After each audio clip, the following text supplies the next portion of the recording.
पश्चिम महाराष्ट्रातील सर्वात मोठा शिवराज्याभिषेक सोहळा म्हणून ख्याती मिळवलेल्या मुरगुड येथे छत्रपती शिवाजी महाराजांचा राज्याभिषेक दिन मोठ्या उत्साहात आणि भक्तिमय वातावरणात साजरा करण्यात आला। शिवप्रेमी व संयुक्त मुरगुडकर यांच्या वतीने आयोजित करण्यात आलेल्या या सोहळ्याचे यंदाचे 5वे वर्ष असून 2 दिवस विविध धार्मिक व सांस्कृतिक कार्यक्रमाचे आयोजन करण्यात आले होते। राज्याभिषेक सोहळ्याच्या पूर्वसंध्येला शिवतीर्थाला मानाचे तोरण बांधण्यात आले। तसेच छत्रपती शिवरायांच्या पदस्पर्शाने पावन झालेल्या काशिलिंग बिरदेव मंदिरातून पारंपरिक मशाल आणण्यात आली। यानंतर गोंधळी बांधवाच्या उपस्थित भव्य गोंधळ कार्यक्रम संपन्न झाला।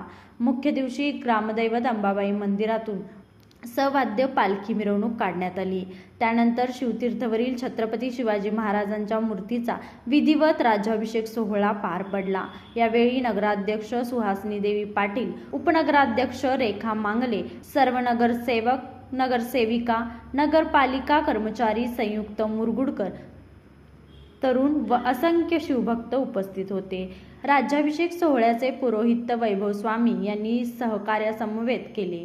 सुमारे अर्धा तास वेदमंत्राच्या गजरात हळद, कुंकू, पंचामृत, दूध आदीच्या माध्यमातून छत्रपती शिवरायांच्या मूर्तीवर अभिषेक करण्यात आला। संपूर्ण परिसर शिवमय वातावरणाने भारावून गेला होता।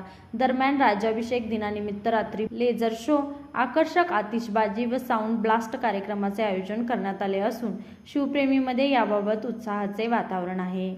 लाईव्ह मराठीसाठी मुरगुडहून सर्जेराव भाट।